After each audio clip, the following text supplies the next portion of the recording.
जितने रेत के दाने हमारी पृथ्वी में है, उससे ज्यादा ग्रह पूरे ब्रह्मांड में मौजूद है। क्या फिर भी कहीं और किसी दूसरी गैलेक्सी में कई लाइट ईयर्स दूर जीवन मौजूद नहीं हो सकता?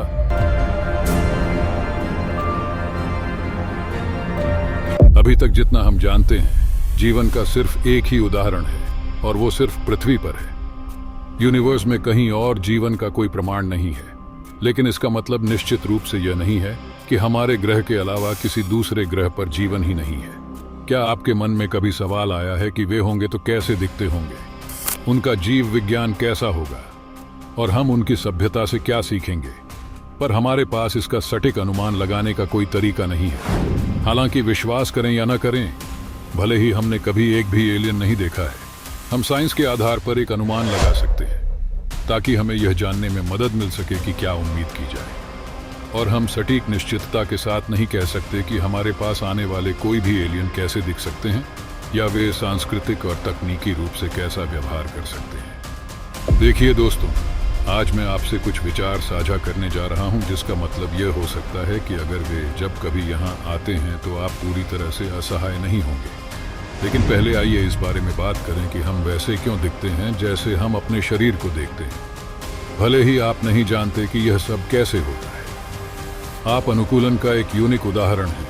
संभवतः आपके पास 2 हाथ और उंगलियों के सामने 2 अंगूठे हैं, जो औजारों को पकड़ने और बिल्कुल नाजुक काम तक करने के लिए काम करते हैं। आपके पास एक पाचन तंत्र है, जो खाने से पोषक तत्वों को निकालकर और उन्हें खुद को मजबूत बनाने या ठीक करने के लिए इस्तेमाल करने में सक्षम है। आपके पास चलने के लिए पैर हैं, सोचने के लिए दिमाग है, दिल है जो आपके जीवन काल में बिना रुके तकरीबन 25 अरब बार पंप करेगा। आपके शरीर के ये सभी अंग अपना अपना काम करते हैं, और जब से जीवन की शुरुआत हुई है, तभी से ये सभी अंग अपना काम अच्छे से कर रहे हैं।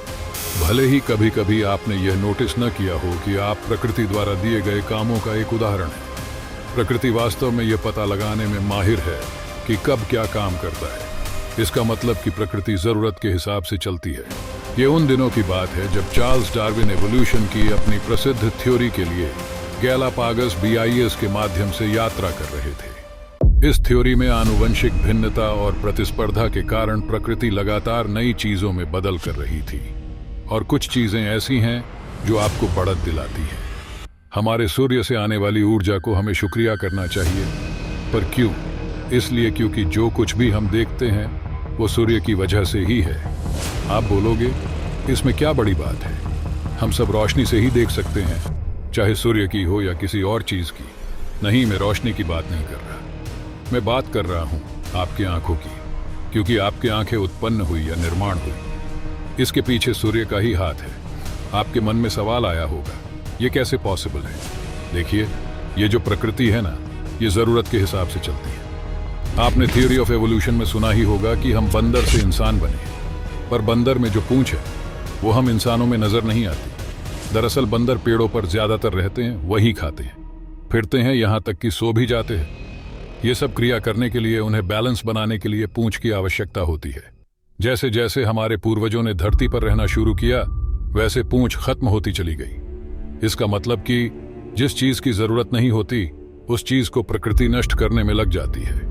सूर्य की रोशनी से जीवों को एक बड़ा फायदा हुआ, जो भोजन को बेहतर ढंग से नहीं हासिल कर सकते थे, या शिकारियों से नहीं बच सकते थे, या आम तौर पर अपने आसपास की जगह को नेविगेट कर सकते थे, वो अब अच्छे से काम कर रहे थे। इसलिए देखने की शक्ति इतनी उपयोगी है, लेकिन प्रकृति इसे एक बार में ही लेकर नहीं आई। हमारा मानना है कि पृथ्वी पर जीवन के दौरान आंख लगभग 40 बार स्वतंत्र रूप से विकसित हुई। 40 विभिन्न प्रजातियां जो पहले देख नहीं सकती थी, उनकी भी आंखें विकसित हुई। इसे अभिसरण विकास कहा जाता है। और सिर्फ आंखें ऐसा होने का एकमात्र उदाहरण नहीं है। चमगादड़ों का पक्षियों से कोई संबंध नहीं है, और फिर भी दोनों ने उड़ने के लिए पंख विकसित किए हैं। और चमगादड़ की बात करें तो चमगादड़ और डॉल्फिन दोनों ने मुक्त रूप से ऐसे वातावरण में देखने में इकोलोकेशन विकसित किया है, जहां रोशनी की मात्रा कम थी। प्रकाश संश्लेषण दर्जनों बार उत्पन्न हुआ है। कोआला की उंगलियों के निशान बिल्कुल इंसानों की उंगलियों की तरह ही होते हैं। ऐसा इसलिए होता है क्योंकि कुछ चुनिंदा दबाव यूनिवर्सल होते हैं। जीवित प्राणियों को जीवित रहने के लिए पोषक तत्व प्राप्त करने और प्रजनन करने की आवश्यकता होती है। प्रकृति अपनी जरूरतों को पूरा करने का सबसे अच्छा तरीका ढूंढने में माहिर है। सूरज की रोशनी के कारण आंखें एक अच्छा उदाहरण है। और जब कोई चीज अच्छा काम करती है तो प्रकृति कभी कभी उसे एक से अधिक बार लेकर आती है। इसका मतलब यह है कि हमारे ग्रहों के समान ग्रहों पर पूरी तरह से जीवन संभव है। उन ग्रहों पर विकास उसी तरह से हुआ होगा, या हालांकि दूसरे ग्रहों पर काल्पनिक एलियंस बिल्कुल हमारे जैसे दिख सकते होंगे, वे आश्चर्यजनक रूप से समान दिख सकते हैं।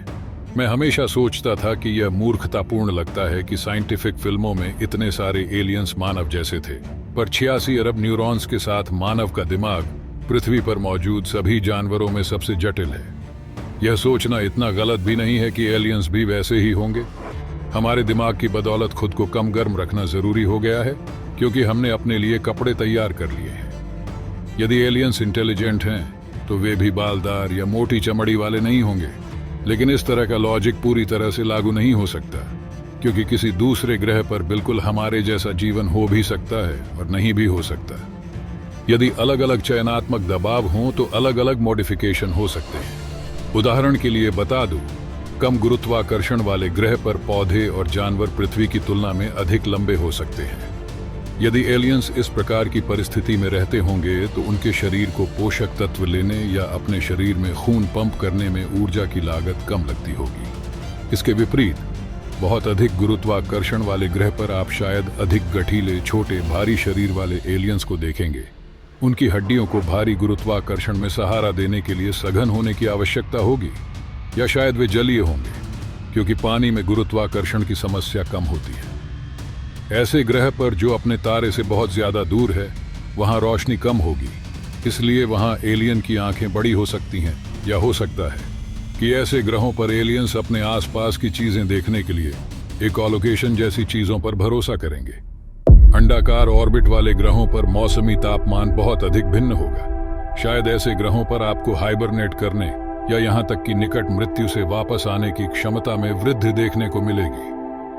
तापमान भी आकार को प्रभावित कर सकता है। जैसे कि हमारे महासागरों की गहराई में गहरे समुद्र में विशाल जानवर होते हैं, क्योंकि बड़े शरीर को अधिक कुशलता से गर्म रखा जा सकता है, जबकि रेगिस्तान में छोटे जानवरों के पास सतह क्षेत्र के अनुपात में बड़ा द्रव्यमान होता है, जिससे वे गर्मी को अधिक प्रभावी ढंग से झेलने में सक्षम होते हैं। कम चुंबकीय क्षेत्र वाले ग्रह पर कॉस्मिक रेडिएशन अधिक होता है।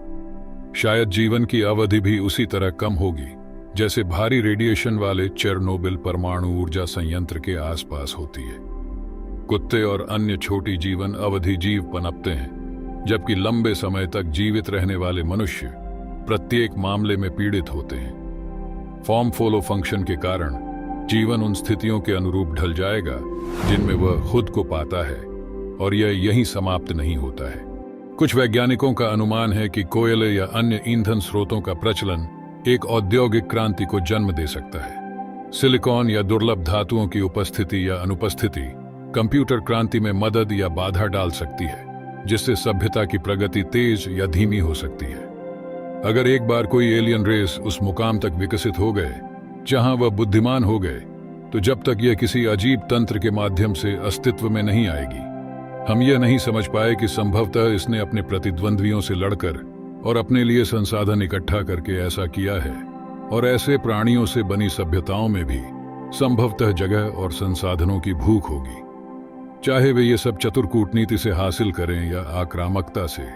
इस बात की पूरी संभावना है कि उन्हें इसकी इच्छा होगी। विस्तार और अधिक से अधिक ऊर्जा और संसाधनों की तलाश के लिए ये फॉर्म फॉलो फंक्शन का इस्तेमाल करते हैं। 1964 में सोवियत खगोल भौतिकीविद निकोलाई कार्दशेव ने अलग अलग प्रकार की एलियन सभ्यताओं को वर्गीकृत करने के लिए कार्दशेव पैमाने का प्रस्ताव रखा, जो वहां मौजूद हो सकती है। वह सभ्यताओं को 3 टाइप में बांटते हैं। टाइप 1 की सभ्यताएं अपने ग्रह पर उपलब्ध ऊर्जा का पूरी तरह से उपयोग कर सकती हैं। हम एक प्रजाति के रूप में इस मुकाम तक नहीं पहुंचे हैं, इसलिए कार्दशेव पैमाने पर हम लगभग 0.7 पर हैं। टाइप 2 की सभ्यताएं शायद डायसन स्फीयर जैसी विशाल संरचना का निर्माण करके अपने तारे से उपलब्ध ऊर्जा का पूरी तरह से उपयोग करती हैं। टाइप 3 सभ्यता अपनी आकाशगंगा के संपूर्ण ऊर्जा उत्पादन का उपयोग करने में सक्षम होगी। हमने इस जैसी एलियन सभ्यता का कोई सबूत नहीं देखा है, जो कि सबसे अच्छा है क्योंकि वे हमें संभवतः उसी तरह से देखेंगे जैसे हम बैक्टीरिया को देखते हैं। लेकिन इसके साथ साथ कार्दशेव के बाद से अन्य वैज्ञानिकों ने पूरी तरह से उनकी जानकारी के तहत इस पैमाने में और वृद्धि का प्रस्ताव दिया है। टाइप 4 जो यूनिवर्स में मौजूद सारी ऊर्जा का उपयोग करते हैं, टाइप 5 जो कई यूनिवर्स की सारी ऊर्जा का उपयोग करते हैं, या यहां तक कि रहस्यमय प्रकार ओमेगा ऊर्जा स्रोतों का उपयोग करने में सक्षम है। इससे भी परे शायद समय के बाहर पूरी तरह से मौजूद ऐसी सभ्यता अनिवार्य रूप से भगवान ही होंगे। हमारे पास उनका पता लगाने का कोई तरीका नहीं होगा, क्योंकि जिस तरह से वे चाहते थे उसके अलावा यूनिवर्स में कुछ भी मौजूद नहीं होगा और हमारे पास उनके अस्तित्व की तुलना करने के लिए कुछ भी नहीं है, जबकि यह मानवता के लिए एक धूमिल दृष्टिकोण की तरह लग सकता है। यदि हमारा कभी इस थ्योरी के तहत किसी अन्य एलियन रेस के साथ सामना होता है तो हम निश्चित रूप से किसी न किसी तरह से संसाधनों के लिए प्रतिस्पर्धा करना बंद कर देंगे या बस एक बहुत उच्च शक्ति द्वारा खत्म कर दिए जाएंगे। आखिरकार हम निश्चित रूप से नहीं जानते कि एलियन जीवन मायावी बना हुआ है या नहीं, और यह सच है कि हम किसी एलियन सभ्यता से अभी तक नहीं मिले हैं। यह जानकर तसल्ली होती है कि यह पूरी तरह से प्रशंसनीय है कि उनके बारे में कुछ ऐसा होगा जिसे हम समझ सकते हैं या फॉर्म फॉलो फंक्शन के अनुसार संबंधित रूप से जान सकते हैं। हम मनुष्य के रूप में ऐसे प्राणी हैं जो सोचते हैं और अपनी दुनिया पर महारत हासिल करते हैं। शायद एक दिन हम एक और रेस से मिलेंगे जो वैसे ही काम करती है जैसे हम करते हैं। वास्तव में किसी पर ग्रहीय चीज को देखने के बजाय यह शायद शीशे में खुद को देखने जैसा होगा। मैं यह निर्णय आप पर छोड़ता हूं कि यह वीडियो कैसा लगा है। आगे हम टाइप 1 to 7 सिविलाइजेशन पे वीडियो लाने वाले हैं, इसलिए चैनल को सब्सक्राइब करें।